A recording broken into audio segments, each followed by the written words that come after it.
Welcome to the Clearing the Air podcast.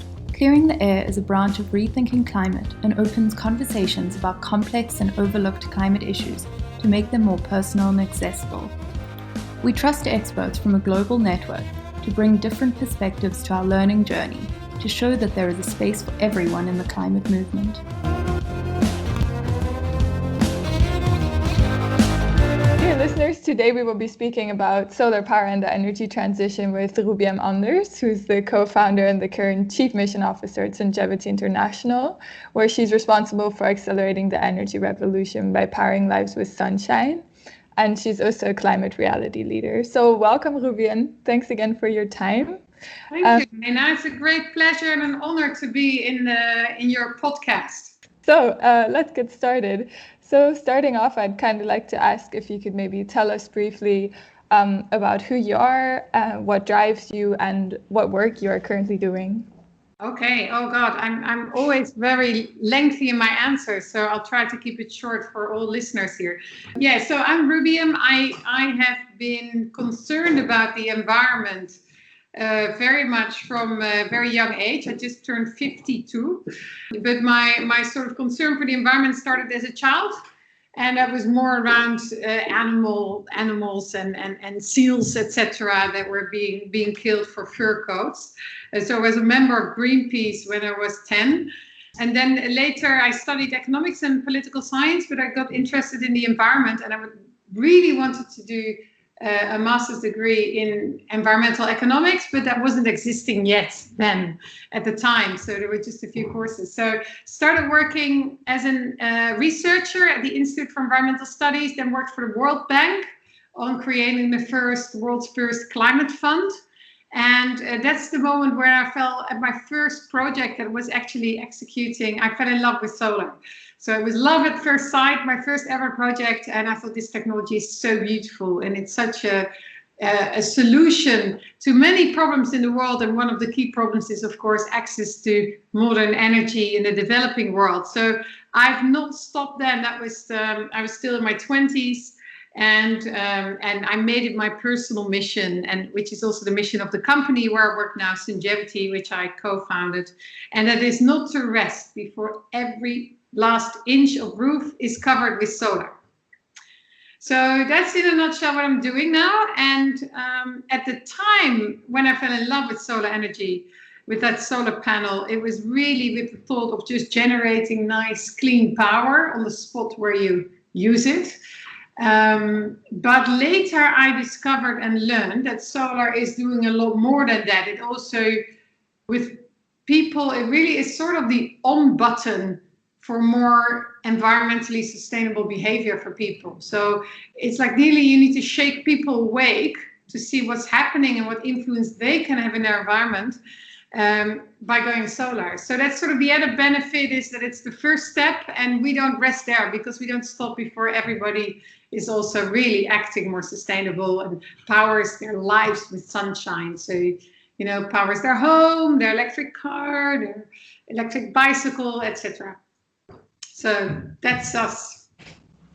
Thank you. So you love solar. So do I. Why should our listeners also love solar? And especially everyone who also wants to make sustainable changes in their lives. What should they know about solar if they've not heard about it before?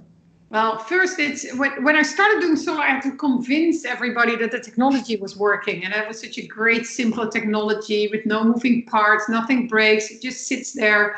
And my mother was actually one of the first people in the Netherlands to go solar, and her system actually worked for 35 years.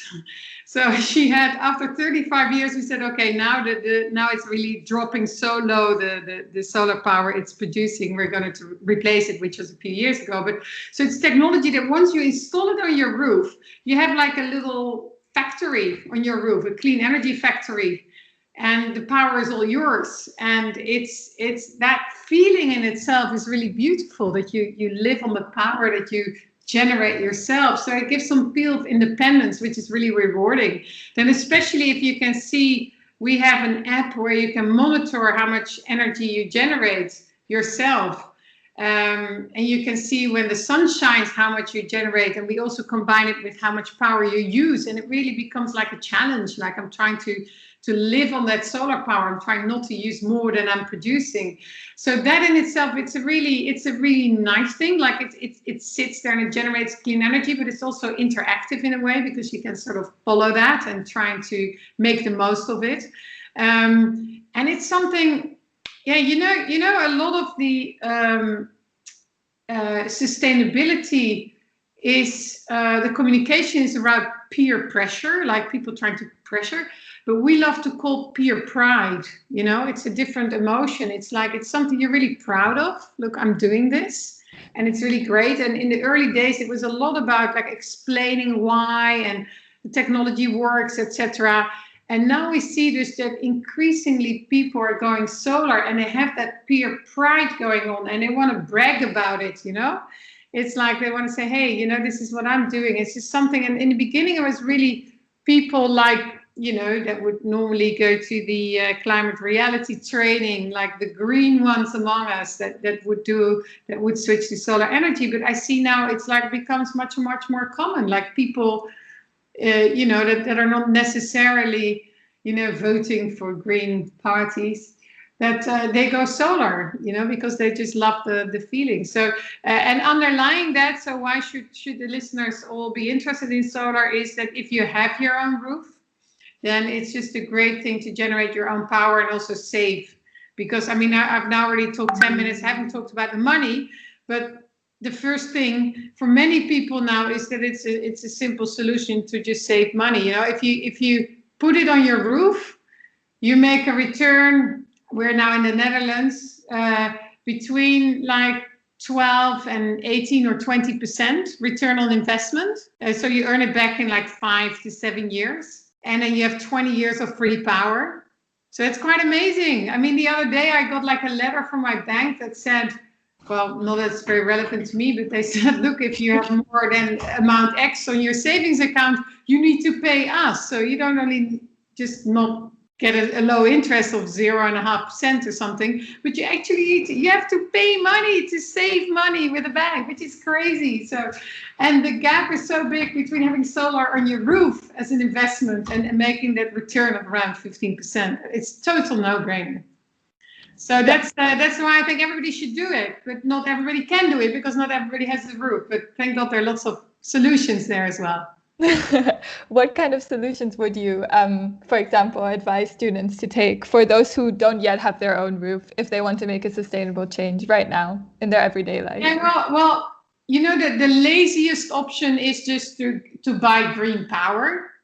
And you can also find like Green Choice or Engie or, you know, they're current. There are a lot of these companies, Van de Bron, and they can actually, you can choose which power. You say, look, I want solar power. And with Van de Bron, for example, you can even, and Engie also, you can pinpoint to the farm that generates like virtually your power. So that's sort of a lazy way, but a nice way.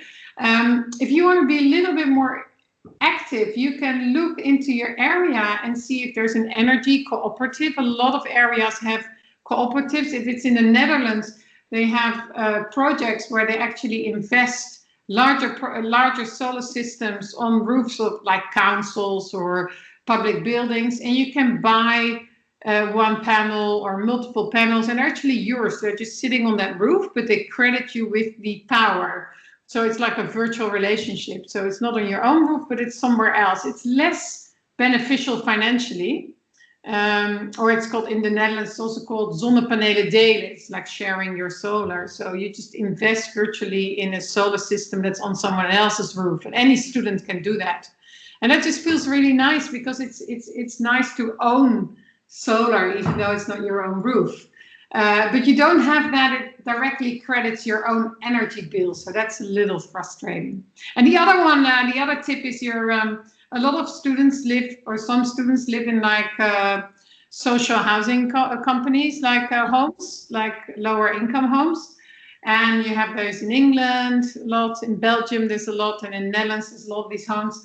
And what you can always do is put pressure on your landlord, like if it's a social housing company or a private landlord, and just say, hey, I want to go solar. I think it's my right to go solar.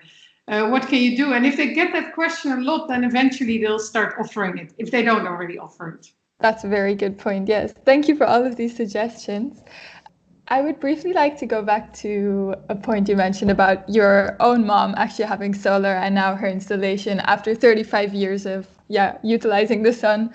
It's maybe time for a new one. So could you tell us a bit more about solar panels in relation to the circular economy now, if there's already maybe solutions of what to do with solar panel parts of solar panels that now do not work anymore? How is solar panel fitting into this circular economy model? What can we do with solar panels when they don't function anymore? Yeah, well, it's a great question. I mean, the easiest thing with solar is to recycle it. And the standard answer of many suppliers or market players is, look, there's a system. It consists of a solar panel itself consists of aluminium, which we know very well to recycle. It consists of glass, which is very easily recyclable. And sand is the main substance. It's made out of sand. So there's not many toxic materials that cannot be recycled. The reality is, Lena, that it's a very early stage because not that many people. My mother was quite extreme in going solar very early, so there are not that many people on the recycling market. And it's a little bit of chicken and egg because you need some volume in order to get facilities to do efficient recycling. So if you really want to, and the materials are a little bit low grade, like they're not super valuable. So you really need to arrange to mandate that people actually recycle the materials. But at the moment, I think in France and in Belgium, there's some factories that properly, recycle the components. And there's a system that's called PV Cycle, where every player in the market is or can make a contribution, or actually should make a contribution towards. And out of that, they arrange that at the end of the lifetime, the solar panels are being collected and being recycled. So there's an obligation, and this is all arranged in Europe. Now, it's not a very waterproof system. There's a lot of free riders that don't register. There's the WEEE register. It's like also for small electronics, you have to register. And a lot of people don't register the materials that they install on roofs, so that they can avoid this whole obligation to pay to the PV cycle and to actually make sure it's recycled. So it's a little shady, I think, that this whole system. It's not very, it's okay, but it's not great. And that's, of course, if you asked about circular economy, recycling at the end of the lifetime is, of course, something you can do. Now, what we really want, if we really want to be circular, then you have to start designing with a different mindset. You have to start designing a solar panel with the idea that this is coming back to me. What parts, how can I put the solar panel together in such a way that at the end of the lifetime, or if something breaks, I can easily replace that bit, or I can take it apart and put it, put the elements of it that have a longer lifetime. I can reuse those. Now, we've done a research in Sungevity, and we looked quite extensively if we could find companies that do that. And we haven't found the company that has 100%, circular solar panel, but we found one company that's called REC, I think it's, and we thought at least they tried to design it with the principle of circularity in their mind, although they haven't completely succeeded. The mindset was there. So that's one of the solar panels that we offer to our customers, so that if they care for these kind of things, at least they have some kind of an option. But it's not easy. It's still also physically in recycling. It's not the glass. There's some glue that's really difficult to take off, and it's quite specialized recycling, and you need facilities that are set up to deal with that. And that's a little bit a challenge at the moment. I fear for a big problem in the future, but I hope that we'll find some solutions. Yes, hopefully. But it's good to hear there's already quite a lot happening. And of course, I think in the past years, things have started moving much faster than before, especially with regards to energy. So hopefully these circular economy options will come to us in the future as well. And What do you see as the role for solar power, so in the green recovery for Europe and in the upcoming years, where we really have no other choice but to still further accelerate the renewable energy transition? Well, I was very encouraged to see after the Corona crisis that a lot of countries want to invest their way out of this crisis, and many do so by combining the climate challenge, which is really like the Corona COVID crisis, but in very slow motion and a factor of God knows what worse in impact, both economically and for people's health and well-being. But a lot of countries combine that. You see that in France, you see that in Germany, and even in China. And a lot of countries have started to commit to making big investments, billions of investments. I think there's 40 plus billion in Germany alone. And that is great, because I like that vision of, you see a crisis, and the crisis is the opportunity to fix some other problems along the way. Now, if I look at my own country, where we're at the moment in the Netherlands, they haven't done that. So they have committed to invest and invest their way out of the crisis. And I don't know, on the top of my head, billions of euros. Precondition that that's not damaging the environment, but it's like a very, very weak, small thing. I really had wished that they'd taken this opportunity to say, hey, we're going to use this because we have this big energy transition. We do need to rebuild our whole energy infrastructure, our networks, etc. need to be upgraded. I mean, there's a lot to be done. We have committed to wean our country of the gas. And we know there's a big price that needs to be paid. And I do know that there's some subsidies here and there, but it's all very small, and it's completely off with the scale, the level that's needed of investment to really get out of this climate crisis. So I wish that my own country had taken examples to those courageous countries that have said, look, we're gonna try and fix the Corona crisis, but we'll do so in a way that we also solve some of the climate problems on the way. And of course, because your question was about solar, a part of those green recovery programs, always renewables is at the heart of that, because that's the most proven technology. Nobody doubts whether it works. Nobody doubts whether the sun goes up every day. It's a total no-brainer. And if we look at the cost of solar and in recent years, I mean, it's just tremendous. It has outperformed any, projection, even by like Greenpeace, etc., or the left. The green NGOs, it really outperformed a lot, and in many places it's already the cheaper alternative. So yeah, I'm hopeful there, but I'm also a little worried that it's not, that I think we could have done a little bit more. And ideally, so if there's a lot of new solar panels coming to the Netherlands as a result of these investments, hopefully in the future, where ideally would you like to see these? Maybe you can also take this opportunity to briefly talk about the school roof revolution, the Schoolaktiviteit project, because I think it's a great initiative. First, before we go to school roof revolution, first there is this, debate in the Netherlands and many countries whether solar should be put on your roof on land or on sea, etc. And I think we have so many ugly empty roofs in the Netherlands, like big buildings that are just sitting idle, doing nothing. So I think it disturbs nobody, like maximize the use of roof space first before you start kicking the cows and the sheep out and making space for solar. Say I'm exaggerating a bit, or try and combine it. But that said, a lot of, we found that over 6,500 big roofs are naked, and they're school roofs. And under those roofs, children are learning. And they're not learning they're learning a lot about history. That's part of every standard curriculum. But they're not really learning enough to our taste about the future. And sustainability is part of that. So we've started together with Urgenda, with Marjan Minnesma. You probably know her, it's a famous Dutch NGO.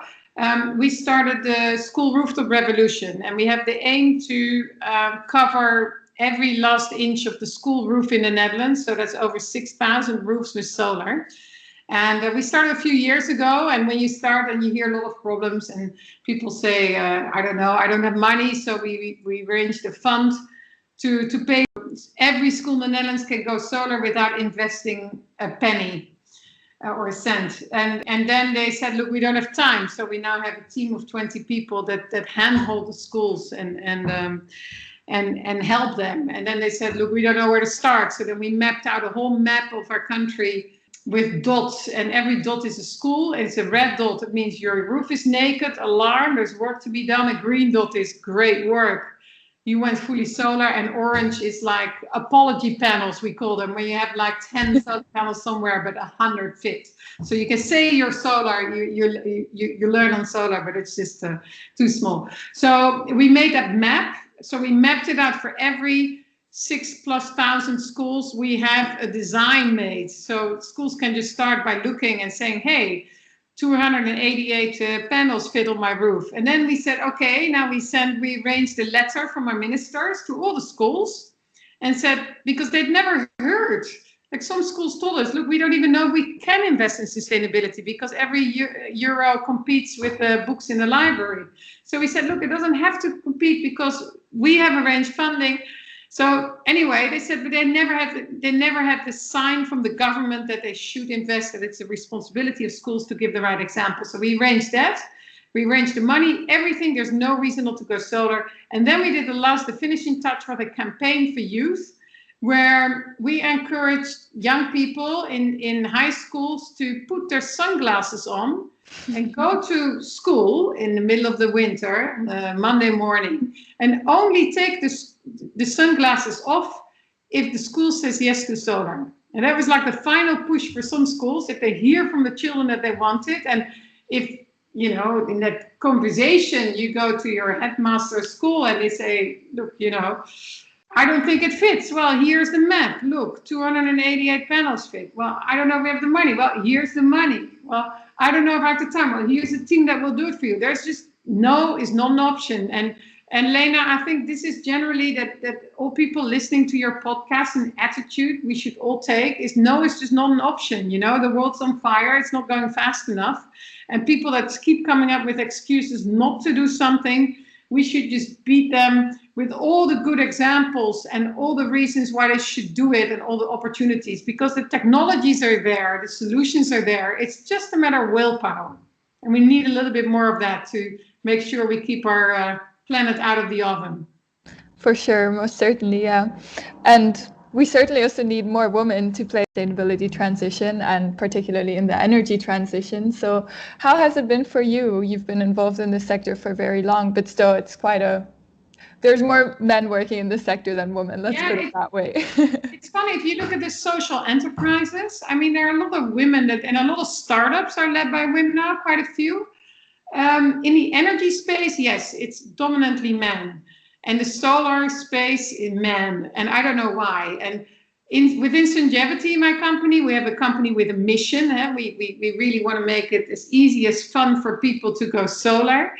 And we have 150 plus solar warriors. So they all have the DNA, and they really support the mission. But in the recruitment already, we try to get that balance right between men and women. And we want diversity as well. And sometimes it's hard work because you just don't see that many women in this space. And we've actively recruited. And I think that's part of the solution, is to really look for women, you know, look for them, and don't assume it's technology they won't know, or it's a technical thing, it's a man thing, because that's often the idea that people have. Maybe that's it. And I see very few female leaders, very few. And to be honest, Lena, there are a lot of networks that trying to promote women, and they have all these conferences, and they want to stimulate female leadership, which I think it's great, it's there, and it's great that they do this because it's really necessary. But I'm not very active in these networks, because you can fill your days with conferences and issues. But I've sort of chosen another path, and that's more the solar revolution. If I don't discipline myself to really keep focusing on this topic, and I start getting into lots of other things, then you know, I think I'll have less impact. So I've chosen that this impact is more important for me. But I love the fact that you asked the question. I think it's super important that it's not just women and men, it's also more diversity. This whole sustainability debate, it's a very one-dimensional debate by well-educated white people that support it, and that there's this sort of moralistic superior attitude in the way that it's spoken about. And I think that's also the main issue that withholds many countries, definitely the Netherlands, from effectively implementing their climate policies. We do have a Klimaatakkoord. It's like a climate agreement in the Netherlands, and we're turning that into climate law. But you see on all areas, it's just very difficult because it's always about people. Either people have to make their home more sustainable or drive more sustainable vehicles, or they have to pay the more taxes to finance the subsidies for others to be more sustainable. So you need support of people, and to get that support much broader than our little bubble that we live in, that's a challenge. So I'll tell you very shortly about an initiative I'm involved in recently. Because of this insight, I'm now trying to pull off a climate citizens assembly, which is, and in Dutch it's called Burgerberaad. So Macron, the French leader, president, has started this in France, and because he got the yellow jacket problem after raising the taxes for fuel. And he said, okay, this is not the way. There's a lot of objections to his policies to try and implement some climate measures. And he had this climate assembly where he had, I think, 150 or 200 people that were selected from the entire country. And they were selected in a way that it truly represented the people of France. So in race, in background, in education, in interest, in every way. So you had a truly representation of the country, and they were given neutral information, and they were asked the question, okay, if you want to get from A to B being for France implement climate policies that are in agreement with the Paris Agreement, so the 1.5 degree limit within which we must stay as a world. So what would you do? And up front, he said, I'm going to implement 95% of all, I think you have 1 or 2 vetoes of everything that you recommend I'm going to do, or I'm going to propose to my parliament with a very strong recommendation to adopt it. And it's really beautiful because what came out of that citizens' assembly was much more ambitious in climate policy than what they had thought of themselves. So I want to do the same in the Netherlands, and I'm working on that with a group of great people. So that's my next little side project to the side of Sungevity. But I think it's an important one because we do need to make the sustainability debate, and not just a debate, like action, much broader than beyond you and me and our green friends. This sounds like a fascinating project, and also kind of resonates with us because this is why we set up the podcast, also to bring different angles and different perspectives to the climate discussion, because I think this is what we really need also to bring the ambition to the next level. So would you like to tell me a little bit more about this? Who do you think should be involved in the Netherlands in the Citizens' Assembly, and how do you think we can involve them? How are you bringing out the word about this? Yeah. Well, I think the Citizens' Assembly itself should really be the citizens that are elected. So it's like now it's the question, like, how do we get this off the ground in the Netherlands? And what we did is we have elections coming up in March. So we want this idea of establishing a climate citizens committee, part of what we call regeerakkoord. So that's the agreement of the elected parties, the ones that got most votes. They come up with an agreed sort of policy framework for the next 4 years. And in that policy framework, we want this to be an element of that. So what we've done is we went to political parties and we lobbied for this. And then they submitted a motie in Dutch. So it's like they submitted a proposal in the Dutch political system that says, look, let's research the feasibility of this and that into that process I just mentioned, that framework agreement. And it was accepted with a majority. Just 2 or 3 parties were against it, and the majority of the parties in opposition and governing parties were in favor. So at the moment there's a whole group studying this under the Ministry of Economic Affairs and Climate Change. And we are in an advisory capacity. We're trying to shape it in a way that it's done in the way that we know and we feel it's right. There's a really interesting article on this, because Jelmer Mommers, he's one of the guys from the Correspondent who's in my team, and Eva Rover, she's a great person who has a lot of experience with this, and two others. And Jelmer and Eva, they've written a really good explainer on this topic, on the Climate Citizens Committee, also in English. So I can send you the link if you like, or maybe if you Google the correspondent Jelmer Mommers Climate Committee Burgerberaad, then you'll find it. But it's really nice, and it has all the references, also experiences in other countries, and some great examples on how it has worked elsewhere. Great, thank you. Yeah, if you could send me the article, or when I find it, I can link it below so our listeners can also follow up on that. Right. So yeah, I think we're nearing the end. Thank you so much for taking all of your time for this. Yes. Do you have any other questions, or is there anything else you would really like to speak about? No, I think it's just, it's not just time for action, but we're all at home. So we're all in this corona crisis. So it's time for our own personal action, but I think it's also really important to stay inspired. So that's why I really welcome this podcast, because I know that normally I see my colleagues every day, and I go to a lot of meetings, and I go everywhere, and I hear a lot of ideas, and often I'm not the ideas person. I hear someone's idea and I think, oh, that's a great idea, and I start adding to it or making it reality. So for me personally, it's really important that people like yourself are taking the initiative to do a podcast, so I can listen and get ideas and keep myself sort of fill my battery of ideas and of energy to go out and change the world. So that's in closing. Thank you very much for doing that and for taking that initiative. And I look forward to subscribing to this podcast and hearing lots more ideas from others. Oh, thank you, Roebyem, for your time, for your kind, for inspiring us today.